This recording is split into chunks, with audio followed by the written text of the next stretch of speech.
Hello, I am Dr. Janice Williams.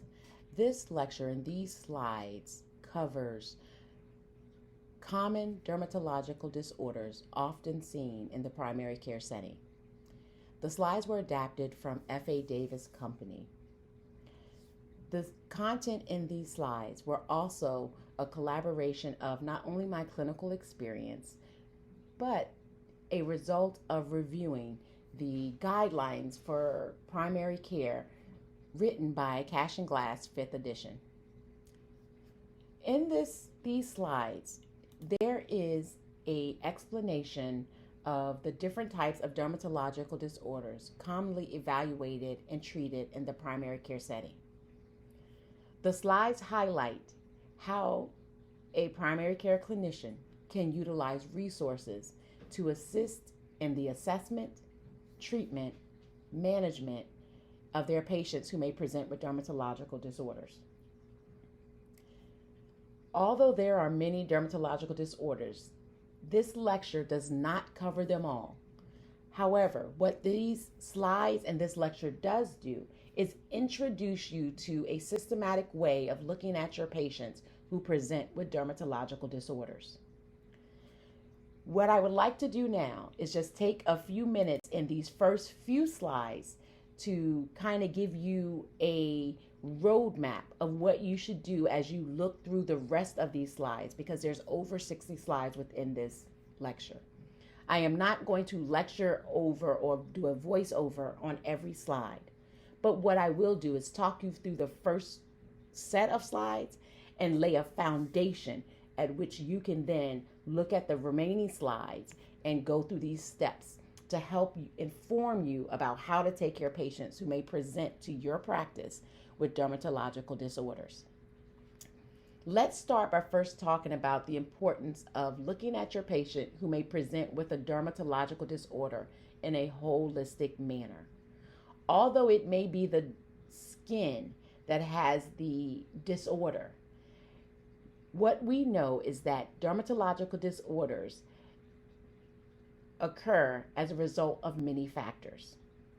Those factors include not only the dermatology system, but it also can be impacted by their social, their mental, their psychological. So you have to look at your patient in a holistic manner when you're assessing them for any type of dermatological disorder. Your assessment of your patient who presents with a dermatological disorder begins with collecting a thorough, comprehensive history on your patient.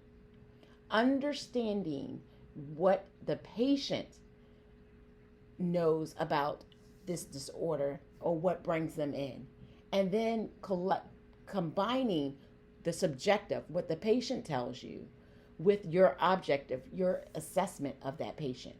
Together, you should then be able to come up with a plan that is comprehensive to help take care of your patient. Dermatological disorders, the way the clinician gets better at understanding them and identifying them is to see them. The more you see dermatological disorders, the better you get. The more you look at dermatological disorders on different skin types, the better you get. So I would ask you to, as you're going through these slides, although there are some pictures on these slides for you to begin to enhance your knowledge as what these diseases or these disorders look like, I implore you to find a resource that you can go to look at the different dermatological disorders on different skin types. There's a great resource called Visual Diagnosis. In there, you can literally, as a clinician, put in different symptoms, and it will pull up different pictures of different disorders. It will help you rule in and rule out disorders as necessary. It's a tool, just one tool that may be able to assist you.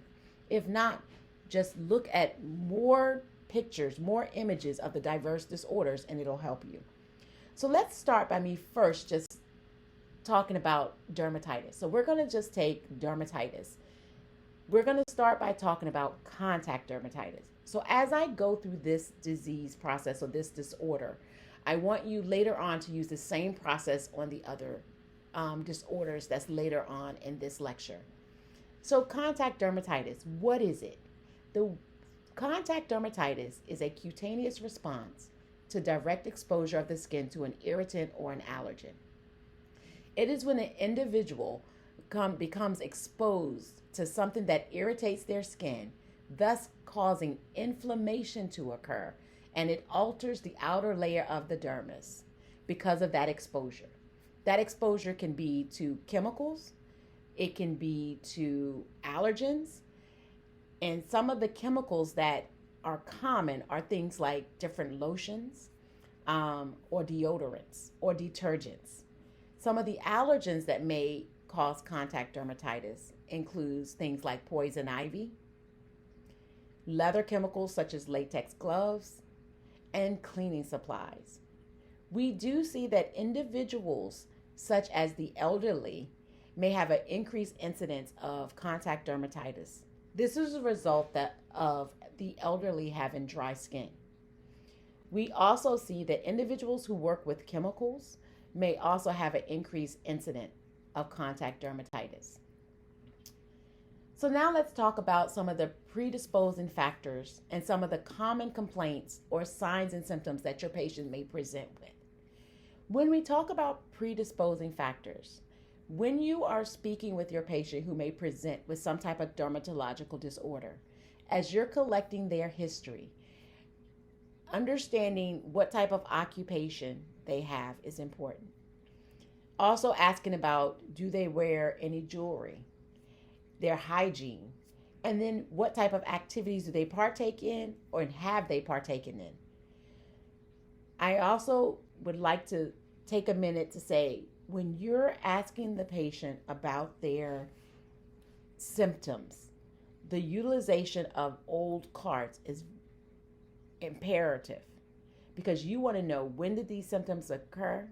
How long have they had them? When did the symptoms start? Are they getting worse? What does it feel like? What are the characterizations of it? Is there anything that alleviates it or aggravates it? Did they take anything to alleviate the symptoms? And if so, did it work or did it not work? And what were those treatments like and how long did they take them? Now, when we think about asking old carts, they're going to give you some complaints, some things that they say occurred. They may talk about irritation. They may also talk about what irritants, what things they were around. Some of the things that may occur, some of the signs and symptoms that patients may not verbalize, but you may see, is that they may have a thickening of their skin. They may have some scaling, some fissures, some hyperpigmentation, things of that nature. They may not think anything about it because it's been there for so long, but these are things that you are observing and you are documenting. And acquiring that information will help you to be able to try to come to a better understanding of what their diagnosis is. So again, you're going to do a collection of subjective data and your objective data to help you to try to treat your patient and come up with the appropriate diagnoses.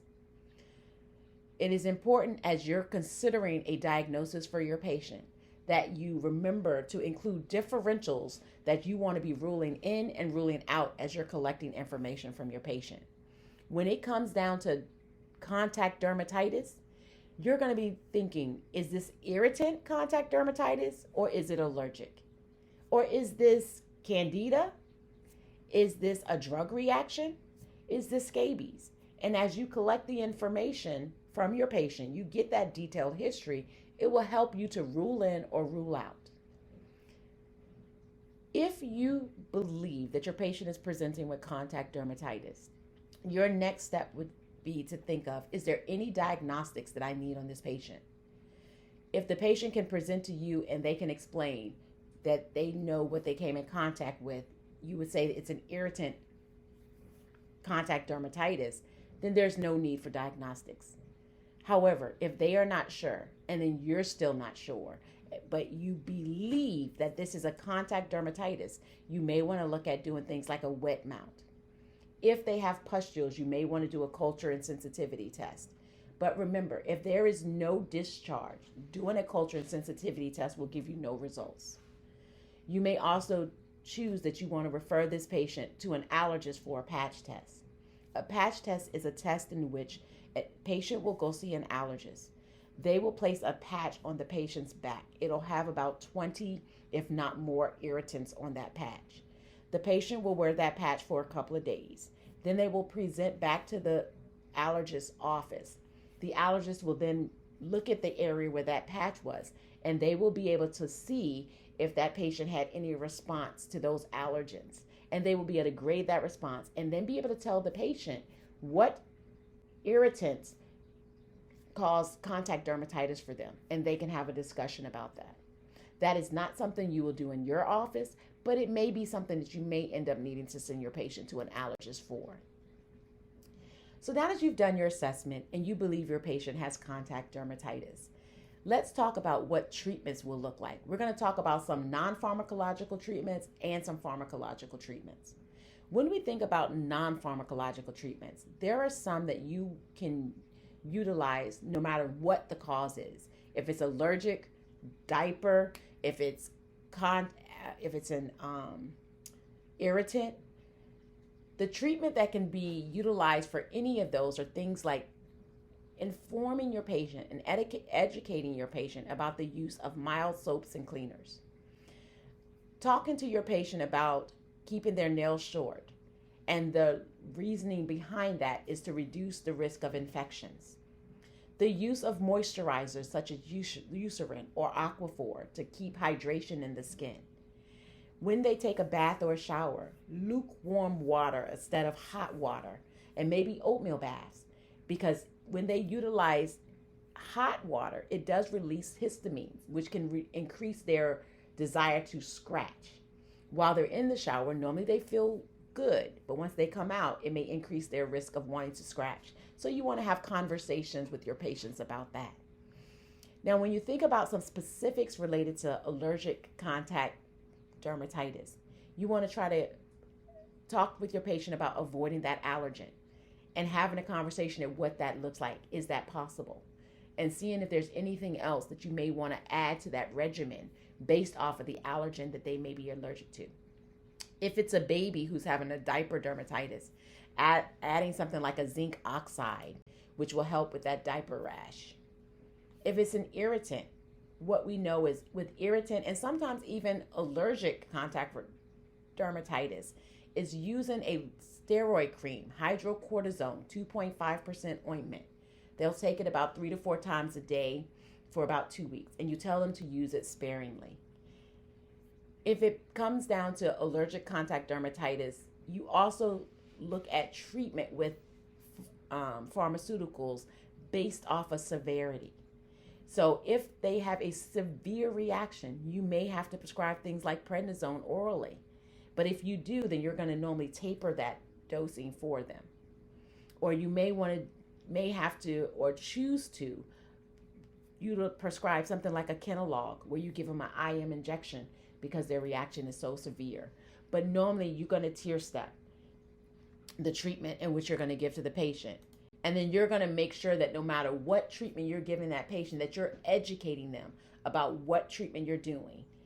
And if it's a relation that they have a contact dermatitis that may have a little candida or candidiasis on it, then you need to add a medication that targets fungal infections. That would be something like a miconazole cream, 2%.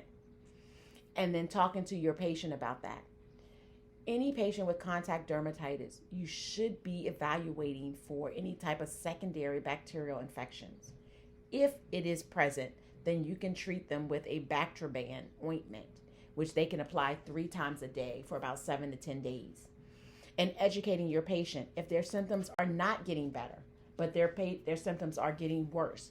What is it that you want them to do? When do you need to see them back? Or are you just going to call them, or should they call you or your nurse? And if symptoms are worsening, or if you feel that the symptoms they present with are so severe, do you need to refer them to a dermatologist? And if so, knowing how long is it going to take for them to get into a dermatologist, and do you need to bridge treatment until that time comes? And finally, you want to think about those patients who may be your special population, those that you need to consider if you would like to treat them. Are they pregnant? If so, can you treat them with the medication regimen you're thinking about? If not, what are some other options for those patients? And if you have pediatric patients, how do you treat them if they are having severe itching, pruritus? Same thing with your adults and your elderly patients.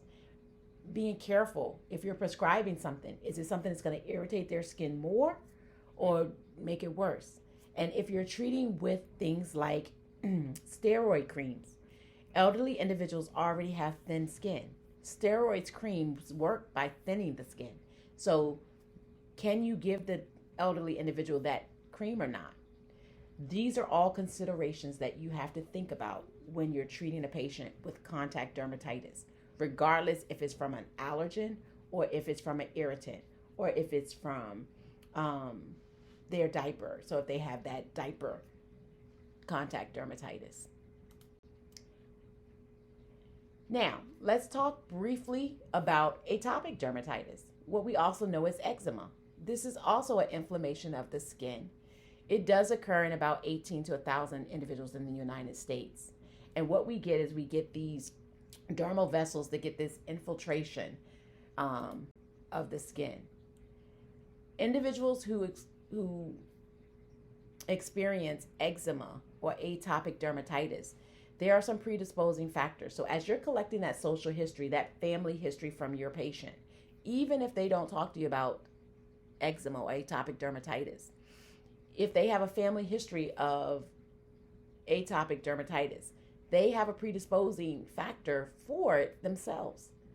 Sometimes if your patient presents with asthma and allergic rhinitis, they may have the triad, which we normally see, which is atopic dermatitis, asthma, and allergic rhinitis usually run together. So you want to be familiar with what are the predisposing factors for individuals for atopic dermatitis. Things as simple as stress.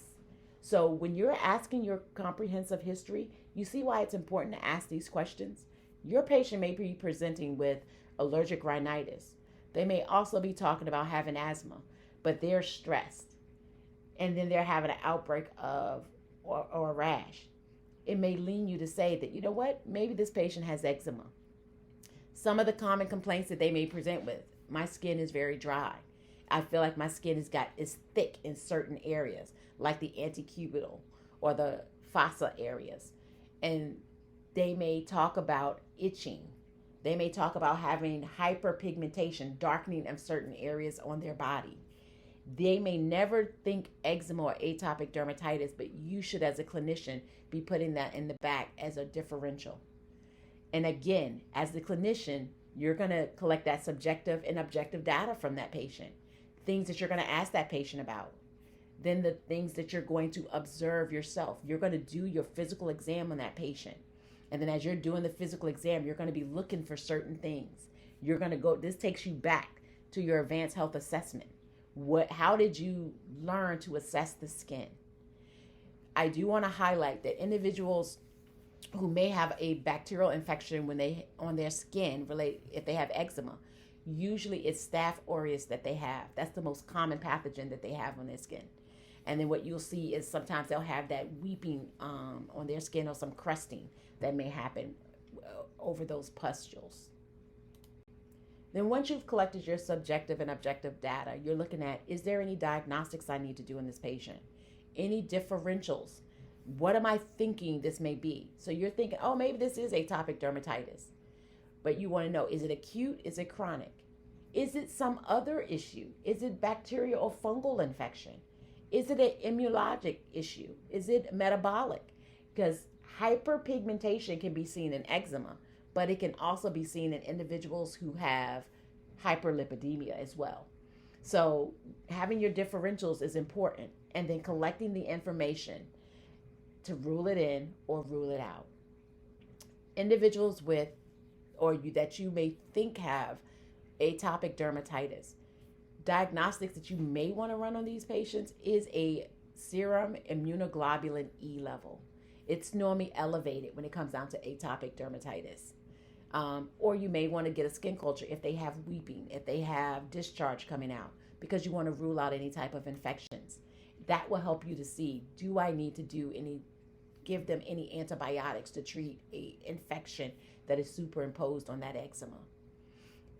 So once you've done that, you've ruled in and ruled out, and you're like, this patient has atopic dermatitis. We now talk about what is the plan? What is the plan that you and the patient is going to collaborate about? This is where you look at what interventions may need to be done. Again, highlighting the importance of emollients for the skin to rehydrate. Educating the patients about patting their skin, not rubbing, because rubbing can cause more friction and make eczema worse. Again, their fingernails being cut short. If their eczema is flaring up, you may want to talk to them about what foods they're eating. Are any of those triggers for them?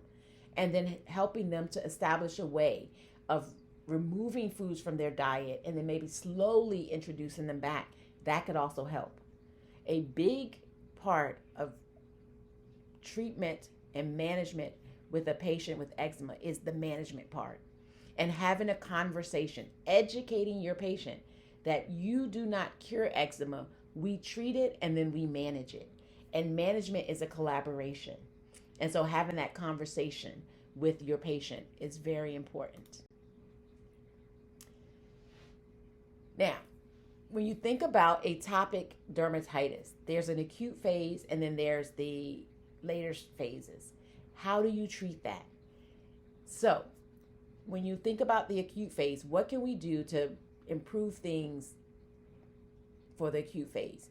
Usually they'll kind of have the itching, so giving them an antihistamine, something that will help them to not want to scratch.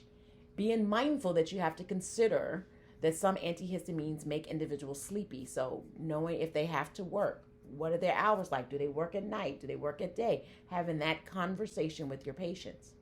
Doing the wet dressings also works on patients. That helps to get the hydration. Wet dressings, you put some moisture on. It'll help to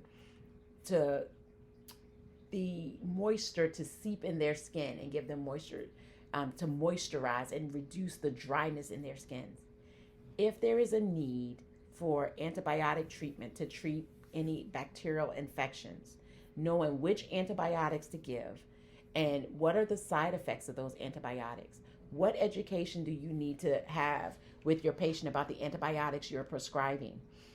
I have listed here several antibiotics that are commonly prescribed for patients who have a superimposed bacterial infection with their eczema. If you're not familiar with these antibiotics and their dosing, take a minute, stop this lecture, go back to your pathophysiology book, your pharmacology book, and review the section on treating atopic dermatitis with antibiotics. And look at not only that, just what these antibiotics are. What class of antibiotic is this? What are some common side effects? What are some things that I need to educate my patient about? And remember, you are the patient's primary care. So that patient, once you treat, that's not the end of your responsibility to your patient. You have to make sure that you do follow-up with the patient and determine what that follow-up will look like depending on the severity of their disorder, their dermatological disorder.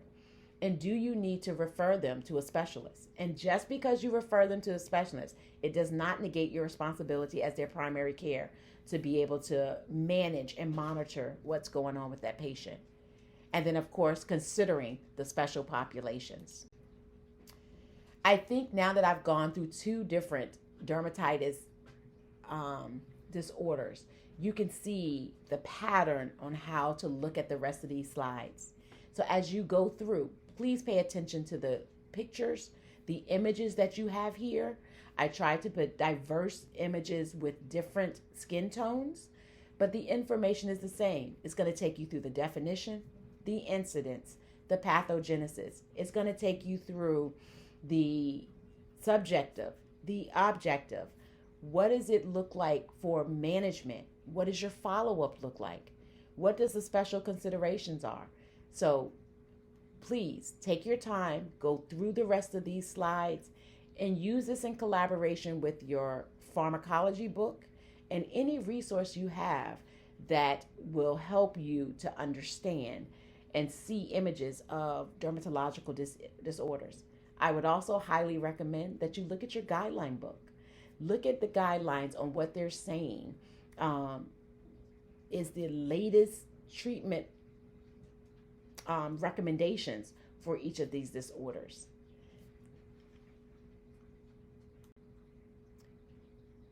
As you go through the rest of these lectures, you're going to see things like acne vulgaris, talking about the predisposing factors, common complaints, other signs and symptoms, your subjective and your objective information, how you as a clinician collects that. What are the diagnostic tests that you should do? What are some of the differentials you should be thinking with each one of these? And then how are you going to treat this patient? What is the education you're doing? What is the collaboration? And recognizing that you may need to refer. And when should you refer? And if you refer, what does follow-up look like for you? So as you go through these slides, please take the time to look at each one of these disorders. And there are many, many more dermatological disorders that are not mentioned in this lecture. I would ask that you take time and review some of them at your leisure. Try to get one or two that you become very comfortable with and recognizing, but take your time. Do not become overwhelmed by the massive amount of dermatological issues out there. But as you're in your clinical setting, also pay attention to the skin of your patients as you're seeing them. If they're coming to you for a dermatological issue or not, you can begin to recognize some things. So I hope you enjoyed this lecture. I hope you enjoyed this content, and I look forward to talking with you soon in detail about this information.